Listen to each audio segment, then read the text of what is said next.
കോൺഗ്രസിന്റെ മുതിർന്ന വനിതാ നേതാക്കളിൽ ഒരാളാണ് ബിന്ദു കൃഷ്ണ. ബിന്ദു കൃഷ്ണ മഹിളാ കോൺഗ്രസിന്റെ സംസ്ഥാന അധ്യക്ഷയായിരുന്നു.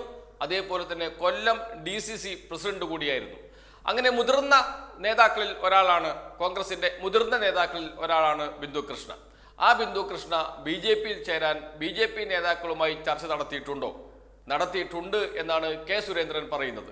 എന്നാൽ അങ്ങനെയില്ല എന്ന് പറയുന്നു ബിന്ദു കൃഷ്ണയും. എന്തുകൊണ്ടാണ് കെ സുരേന്ദ്രൻ ഈ വെളിപ്പെടുത്തൽ നടത്തിയത്? അതിനൊരു കാരണമുണ്ട്. ബിന്ദു കൃഷ്ണ പത്മജ വേണുഗോപാൽ BJPയിൽ ചേർന്നതുമായി ബന്ധപ്പെട്ട് ഒരു പ്രസ്താവന നടത്തി. ബിന്ദു കൃഷ്ണ പറഞ്ഞത് പത്മജ വേണുഗോപാൽ BJPയിൽ ചേർന്നത് EDയെ പേടിച്ചിട്ടാണ് എന്ന്. ആ വാക്ക് നമുക്കൊന്ന് കേൾക്കാം. ശ്രീമതി പത്മജ വേണുഗോപാലിനെ സംബന്ധിച്ച് പുറത്തു വരുന്ന വാർത്തകൾ അങ്ങേയറ്റം ദൗർഭാഗ്യകരമാണ്. EDയെ പേടിച്ചാകാനേ സാധ്യതയുള്ളൂ. കാരണം ED അവരുടെ ഭർത്താവിനെ ചോദ്യം ചെയ്തതായിട്ട് നേരത്തെ തന്നെ അറിയാൻ കഴിഞ്ഞു. ഇക്കാര്യം സ്വാഭാവികമായും BJP സംസ്ഥാന അധ്യക്ഷൻ കെ സുരേന്ദ്രനോട് മാധ്യമപ്രവർത്തകർ ചോദിക്കും. ആ ചോദ്യം ചോദിക്കുകയും ചെയ്തു.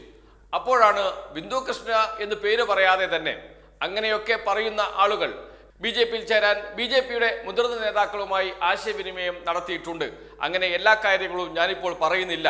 അത് പറയാത്തത് ഇവരൊക്കെ നാളെ BJPയിലേക്ക് വരേണ്ടവരാണ് എന്നതുകൊണ്ടാണ് എന്നുകൂടി പറഞ്ഞു വെക്കുന്നു കെ സുരേന്ദ്രൻ, BJPയുടെ സംസ്ഥാന അധ്യക്ഷൻ. ആ വാക്കുകൾ കൂടി കോൺഗ്രസിന്റെ ചില നേതാക്കളുടെ പ്രതികരണം വന്നിട്ടുണ്ട്. EDയെ കണ്ടു പേടിച്ചാണ്. ആ പറഞ്ഞ ആളുകളൊക്കെ ഇതിനു മുമ്പ് BJPയായിട്ട് ചർച്ച നടത്തിയിട്ടുള്ളവരാണ്. അല്ല, ഈ പറയുന്ന വലിയ ആവേശം പറയുന്നവരൊക്കെ ഇതിനു മുമ്പ് പാർട്ടിയായിട്ട് ചർച്ച നടത്തിയിട്ടുള്ളവരാണ്. ഞാൻ അതിനെക്കുറിച്ചൊന്നും എന്റെ മാന്യതയ്ക്കനുസരിച്ച് ഞാൻ പറയുന്നില്ല. ഈ പറയുന്ന ആളുകളൊക്കെ ആയിട്ട് പലതരത്തിലുള്ള ചർച്ചകൾ നടന്നിട്ടുള്ളതാണ്. അതുകൊണ്ട് ഇതൊക്കെ വെറുതെ ഒരു എന്താണ് പറയുക, ആളുകളെ കബളിപ്പിക്കുന്ന ഈ നിലപാടുകൾ അവസാനിപ്പിക്കും. ഇതാണ് കേരളത്തിലെ കോൺഗ്രസ്. ആരാണ് നാളെ BJPയിലേക്ക് പോവുക എന്ന് ആർക്കും പറയാൻ കഴിയില്ല. എന്തും സംഭവിക്കാവുന്ന അവസ്ഥ. ഇന്നലെ വൈകുന്നേരമാണ് പത്മജ വേണുഗോപാൽ സോഷ്യൽ മീഡിയയിൽ പോസ്റ്റ് ഇട്ടത്.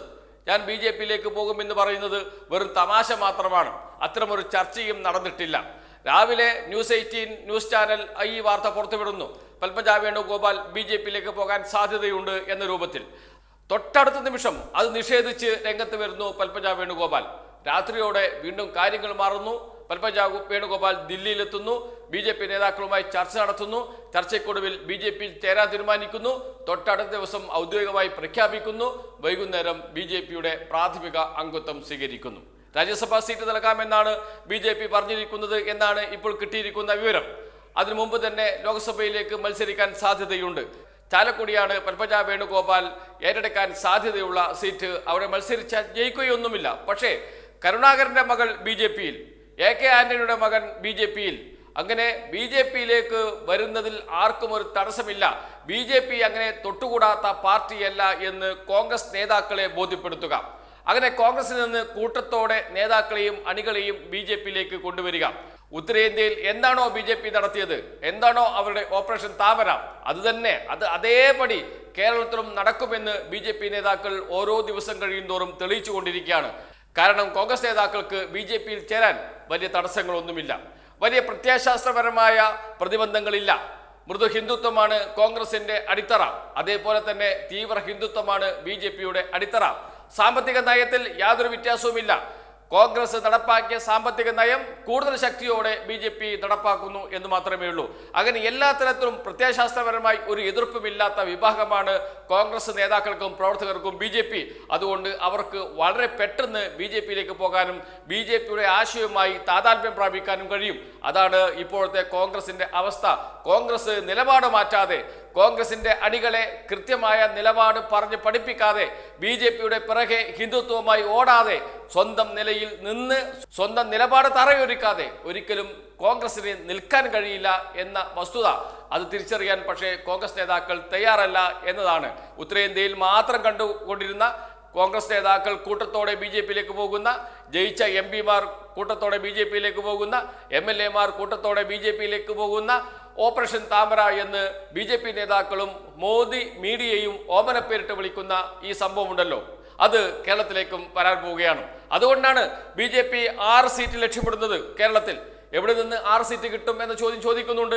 ഇല്ല, അവർ പ്രതീക്ഷിക്കുന്നത് 2 സീറ്റ് മാത്രമാണ്. തിരുവനന്തപുരത്തും തൃശ്ശൂരും ജയിക്കുമെന്നാണ് BJP നേതാക്കൾ വിശ്വസിക്കുന്നത്. അത് അവരുടെ വിശ്വാസം. അത് കഴിഞ്ഞാൽ ശേഷിക്കുന്ന 4 സീറ്റ്. ആ 4 സീറ്റ് ആരാണ് എന്ന ചോദ്യത്തിന് ഉത്തരമുണ്ട് BJP നേതാക്കൾക്ക്. അത് കോൺഗ്രസിന്റെ MP-മാർ തന്നെയാണ്. ജയിച്ചു കഴിഞ്ഞാൽ അവർ BJP-യിലേക്ക് വരും എന്ന ഉറപ്പ് അവർക്കുണ്ട്. ജയിക്കുന്നത് വരെ കോൺഗ്രസിൽ തുടരും. ഇവിടെ കോൺഗ്രസ് തുടർന്നാലേ തൽക്കാലം ജയിക്കാൻ കഴിയുകയുള്ളൂ. അതുകൊണ്ട് ജയിക്കുന്നത് വരെ കോൺഗ്രസിൽ തുടരും. അത് കഴിഞ്ഞാൽ BJP-യിലേക്ക് പോകാം എന്ന ഗ്യാരണ്ടി കൃത്യമായും കൊടുത്തിട്ടുണ്ട്. മോദിയുടെ ഗ്യാരണ്ടി അവർക്ക് ലഭിച്ചിട്ടുണ്ട് എന്ന വിവരങ്ങൾ പുറത്തു വരുന്നുണ്ട്. അത് ആരൊക്കെയാണ് എന്നത് ഇനി അറിയാനുള്ളൂ. സൂക്ഷ്മമായി നിരീക്ഷിച്ചാൽ കാര്യങ്ങൾ മനസ്സിലാക്കും. കോൺഗ്രസ് MP മാത്രമല്ല, കോൺഗ്രസിന് പുറത്തുള്ള ഒരു MP കൂടി BJP-യിൽ ചേരാൻ തയ്യാറെടുത്ത് നിൽക്കുന്നു എന്ന വാർത്തകളാണ് വരുന്നത്. ഏതായാലും തെരഞ്ഞെടുപ്പ് ഒന്ന് കഴിയട്ടെ, നമുക്ക് കാണാം കോൺഗ്രസിലെയും UDF-ലെയും MP-മാർ BJP-യിലേക്ക് ചാടുന്നത്, കേന്ദ്രമന്ത്രിമാരായി മാറുന്നതും.